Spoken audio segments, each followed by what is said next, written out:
आज का हमारा बीएससी सेकेंड ईयर के इलेक्ट्रॉनिक्स पेपर के अंतर्गत जो अध्ययन बिंदु है वह है निज अर्धचालकों में इलेक्ट्रॉन तथा होल संख्या घनत्व का व्यंजक व्युत्पन्न करना। तो जो इलेक्ट्रॉन संख्या घनत्व है सर्वप्रथम इसका व्यंजक हम प्राप्त करेंगे। तो मुक्त इलेक्ट्रॉन सन्निकटन में यानी कि जब अप्रोक्सीमेशन मेथड्स यूज करें तो एकांक आयतन में ऊर्जा E तथा E प्लस डी के मध्य क्वांटम अवस्थाओं की जो संख्या होती है वो होती है dn equal to 8 pi into 2m की पावर 3 की power half by h cube e की पावर हाफ de या ni e की पावर हाफ de। इसे हमने समीकरण नंबर 1 लिख दिया है। यहाँ पर जो ni कॉन्स्टेंट लिया है ये है 8 पाई इंटू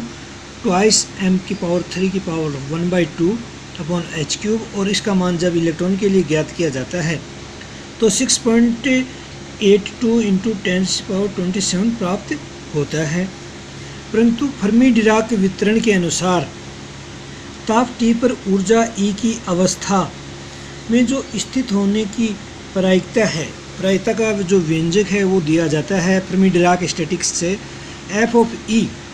बराबर 1 अपॉन E की power E minus EF upon KT plus 1। अतः ऊर्जा E तथा E प्लस DE के मध्य क्वांटम अवस्थाओं में जो इलेक्ट्रॉनों की संख्या होगी वो होगी dn बराबर f of E into dn यानी कि ni E की power half de upon E की power E minus EF upon KT plus 1। इसे समीकरण नंबर 3 दे दिया है। चूँकि चालन बैंड का न्यूनतम ऊर्जा स्तर EC पर होता है तथा इससे कम ऊर्जा वाले स्तर वर्जित ऊर्जा अंतराल में स्थित होते हैं, अतः क्वांटम अवस्थाओं के घनत्व के सूत्र में E की पावर हाफ के स्थान पर शोक्ल के अनुसार E माइनस EC की पावर हाफ प्रयुक्त किया जाना चाहिए। इसके अतिरिक्त चालन बैंड में इलेक्ट्रॉनों के लिए E ग्रेटर देन EC तथा फर्मी ऊर्जा स्तर वर्जित ऊर्जा अंतराल के मध्य में स्थित है, अतः E minus EF much greater than KT। इससे exponentially E minus EF upon KT है ये 1 से बहुत बड़ा हो जाएगा। अतः चालन बैंड में इलेक्ट्रॉन संख्या घनत्व है n बराबर समाकलन dn बराबर ni EC से लेकर इन्फाइनाइट तक E माइनस EC की power half de upon E की power E minus EF upon KT या ni EC से लेकर इन्फाइनाइट तक E माइनस EC की पावर हाफ E की power minus E minus EF upon KT de या ni E की power minus EC minus EF upon KT व्यंजक बाहर लेंगे तो अंदर कुछ चेंज हो जाएगा और वो होगा EC से इन्फिनिटी E माइनस EC की पावर हाफ E की पावर यहाँ E माइनस EF की जगह माइनस E माइनस EC आ जाएगा तो E की power minus E minus EC upon KT de। अब माना E minus EC upon KT बराबर x तो n बराबर ni E की power minus EC minus EF upon KT। समाकलन की लिमिट भी चेंज हो जाएंगी, 0 से इन्फाइनाइट तक होंगी। x की पावर हाफ KT की पावर हाफ E की power minus x KT dx जिससे ni KT की पावर 3/2 E की power minus EC minus EF upon KT 0 से इन्फाइनाइट x की पावर हाफ E की पावर माइनस x dx। समीकरण number 5। यहाँ पर समाकलन 0 से इन्फाइनाइट x की पावर हाफ E की पावर माइनस x dx एक मानक समाकल है जिसकी वैल्यू √π/2 होती है। तो इस समाकलन की जगह समीकरण 5 में √π/2 रखेंगे, अतः n बराबर ni KT की पावर 3/2 E की power minus EC minus EF upon KT √π/2 जिससे 8 पाई ट्वाइस m की पावर 3 की power half upon h cube KT की पावर 3/2 ई की power minus E C minus E F upon K T under root pi by 2, जिसे 2 into 2 pi M K T की power 3/2 upon H cube E की power minus E C minus E F upon K T. यहाँ पर ये जो व्यंजक है इसे हम एन एन लिखेंगे, अतः स्मॉल एन बराबर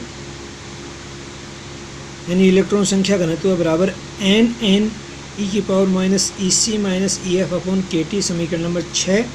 यहाँ पर जो कैपिटल एन एन है ये 2 into 2 pi M K T की पावर 3/2 अपॉन एच क्यूब है, या K1 टी की पावर 3/2 है। ये टी बाहर निकाल लें और जो कांस्टेंट बचा उसे K1 लिख दें, तो एन एन बराबर यहाँ K1 की वैल्यू आ गई 1.76 इंटू 10 की पावर 22 टी की पावर 3/2 जर्मेनियम के लिए, एवं 4.74 इंटू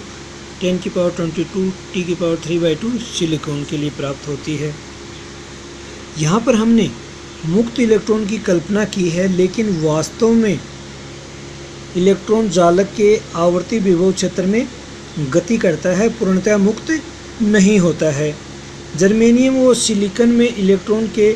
प्रभावी द्रव्यमान में अंतर के कारण ही एन के मान में अंतर प्राप्त होता है, क्योंकि जर्मेनियम और सिलिकॉन दोनों के जो आवर्ती विभव जालक हैं, जालक के आवर्ती विभव हैं वो अलग अलग हैं। अलग अलग है तो उनमें गति करने के लिए जो इलेक्ट्रॉन के प्रभावी द्रव्यमान अलग अलग होंगे, उस इलेक्ट्रॉन के प्रभावी द्रव्यमानों के अंतर के कारण दोनों क्रिस्टल में जो अंतर आ रहा है उसी के कारण एन के मान में भी अंतर आता है। नेज अर्धचालक के लिए चूँकि ई सी माइनस ई एफ बराबर ई C minus E V upon 2, E C minus E we है होता है वो डेल्टा ई जी होता है, वर्जित ऊर्जा अंतराल होता है, अतः डेल्टा ई जी बाई 2। यहाँ पर जो डेल्टा ई जी है वो वर्जित ऊर्जा अंतराल है, अतः चालन बैंड में इलेक्ट्रॉन संख्या घनत्व एन बराबर capital N N exponentially minus delta E G by twice K T. अब जो दूसरा पॉइंट है वो है होल संख्या घनत्व ज्ञात करना। तो चूंकि संयोजकता बैंड में ईवी उच्चतम ऊर्जा स्तर है तथा विभिन्न क्वांटम अवस्थाएं ईवी से कम ऊर्जा स्तर पे होंगी, अतः ईवी को आधार स्तर मानते हुए क्वांटम अवस्थाओं के घनत्व के सूत्र में ई की पावर हाफ के स्थान पर शोकले के अनुसार ईवी माइनस ई की पावर हाफ लेना चाहिए। इसके अतिरिक्त ऊर्जा ई की क्वांटम अवस्थाओं में होल स्थित होने का तात्पर्य है कि ऊर्जा ई की क्वांटम अवस्थाओं में इलेक्ट्रॉनों की अनुपस्थिति जिसकी प्रायिकता 1 माइनस एफ ऑफ ई होगी, अतः ऊर्जा ई से ई प्लस डी ई के मध्य क्वांटम अवस्थाओं में होल संख्या घनत्व है वो डी पी बराबर 1 माइनस एफ ऑफ ई कोष्टक N I E V minus E की पावर हाफ डी ई, या 1 माइनस यहाँ एफ ऑफ ई की वैल्यू रख दी है N I E V minus E की पावर हाफ डी ई। इसको सोल्व किया तो जो प्राप्त होता है N I E V minus E की power half D E upon exponentially minus E minus E F upon K T plus 1, या N I E V minus E की power half D E upon exponentially E F minus E upon K T plus 1। इसे हमने समीकरण number 9 दे दिया है। परंतु valence band में ई F minus ई much greater than के टी, अतः डी पी बराबर N I E V minus E की power half exponentially minus E F minus E upon K T D E. यहाँ पर एक को हमने नेगलेक्ट कर दिया है, सैनिकटन में इस एक को छोड़ दिया है, जिससे संयोजकता बैंड में कुल होल संख्या घनत्व है पी बराबर समाकलन डी पी। समाकलन की लिमिट हो जाएंगी ई वी से लेकर माइनस इन्फाइनाइट तक N I E V minus E की power half exponentially minus E F minus E upon K T into D E, या N I exponentially minus E F minus E V upon K T बाहर ले लिया, जिससे अंदर इसका रूप change हो गया, इसकी फॉर्म चेंज हो गई। समाकलन की लिमिट EV से माइनस इन्फाइनाइट, तो EV माइनस e की power half exponentially minus EV minus E upon KT DE। ये चेंज इसलिए कर रहे हैं ताकि जो समाकलन की फॉर्म है वो मानक समाकलन की फॉर्म आ जाए। अब मान लिया कि EV minus E upon KT बराबर y है, तो P बराबर NI KT के पावर 3/2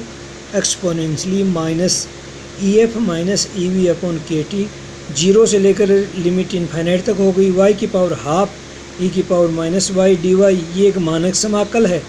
जिसका मान √π/2 होगा। अतः P बराबर NI KT के power 3/2 exponential minus EF minus EV upon KT √π/2। जब इसे हम सोल्व करते हैं तो PP बराबर NP e की power minus EF minus EV upon KT, या P बराबर NP exponential minus delta EG upon twice KT, समीकरण नंबर 11 दे दिया है। यहाँ पर जो NP प्राप्त हो रहा है वो 2 × 2πm डैश KT की घात 3/2 अपॉन h³ प्राप्त हो रहा है। ये कोई दूसरा कांस्टेंट ले लिया K2 और T बाहर ले लिया, यहाँ पर K आने के कारण इस कांस्टेंट को K2 ले लिया और T की पावर 3/2, इसे समीकरण नंबर दे दिया हमने 12। यहाँ पर जो m डैश लिया है वो होल का प्रभावी द्रव्यमान है। तो हमने पहले समीकरण 8 और समीकरण 11 काम में लिए हैं। समीकरण 8 है n बराबर NN exponentially minus delta EG upon twice KT, तथा समीकरण 11 है P बराबर NP exponentially minus delta EG upon twice KT। तो समीकरण 8 और 11 को यदि गुणा कर दें तो n × P बराबर NN NP exponentially minus delta EG upon KT, जो दोनों में नीचे 2KT आ रहा था वो गुणा होकर 1KT हो गया। तो NP NN exponentially minus delta EG upon KT, या NP बराबर K1 × K2 T की पावर 3/2 × T की पावर 3/2 T की पावर 3 हो गई। तो K1 K2 T की पावर 3 E की power minus delta EG upon KT। अब हम जानते हैं कि नेज अर्धचालक के लिए n × P बराबर NI² होता है। अतः NP की जगह हमने यहाँ NI² रखा, तो NI² बराबर K1 K2 T की घात 3 E की power minus delta EG upon KT, या K1 और K2 कांस्टेंट हैं जिन्हें हम पहले डिफाइन कर चुके हैं। T परमताप है, डेल्टा EG वर्जित ऊर्जा अंतराल है। यहाँ पर ये जो K है ये वोल्टेज मान नियतांक है और T है वो परमताप है। प्रायोगिक गणनाओं के आधार पर जर्मेनियम के लिए K1 × K2 का जो मान है उसकी कोटि कहें या लगभग जो मान है वो 3.1 × 10⁴ प्रति घन मीटर प्राप्त होता है। एवं सिलिकॉन के लिए K1 K2 लगभग इक्विवेलेंट है, अप्रोक्सीमेटली इक्वल टू 1.5 × 10⁴ पर मीटर क्यूब। Ni को नेज आवेश वाहक घनत्व भी कहते हैं, इंट्रिंसिक चार्ज कैरियर डेंसिटी भी कहते हैं। वर्जित ऊर्जा अंतराल अधिक होने पर ये चरघातांकी रूप से घटता है। जो वर्जित ऊर्जा अंतराल बढ़ता है, नेज आवेश वाहक घनत्व चरघातांकी रूप यानी शीघ्रता से कम होता है, और जब वर्जित ऊर्जा अंतराल जो कम होता है तो ये आवेश वाहक घनत्व शीघ्रता से चरघातांकी रूप से E की पावर के रूप से बढ़ता है, तथा ताप का भी यथेष्ट रूप से प्रभाव पड़ता है। आवेश घनत्व है वो ताप पर भी यथेष्ट रूप से एप्रोप्रिएट रूप से निर्भर करता है, ताप बढ़ेगा तो आवेशवाहकों की संख्या बढ़ती है, ताप घटने पर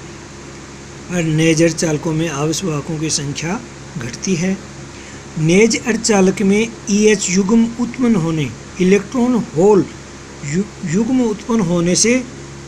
चालन बैंड में इलेक्ट्रॉन संख्या घनत्व n व संयोजकता बैंड में होल संख्या घनत्व p बराबर होते हैं, यानी n और p बराबर होते हैं नेज में। तो जो n और p बराबर हैं तो n बराबर p बराबर √ni² बराबर, यहाँ इसका वर्गमूल ले लेंगे तो हम √nn np exponential minus delta Eg upon twice kT, ये समीकरण हमें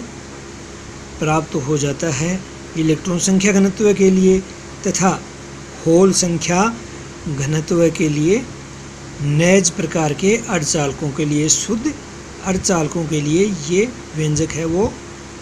प्राप्त होता है, क्योंकि n बराबर p बराबर ni² का वर्गमूल ले रहे हैं। तो ये वर्गमूल लेंगे तो इस समीकरण से, ये जो समीकरण है, इस समीकरण से हमें ये यथेष्ट समीकरण है वो प्राप्त हो जाता है।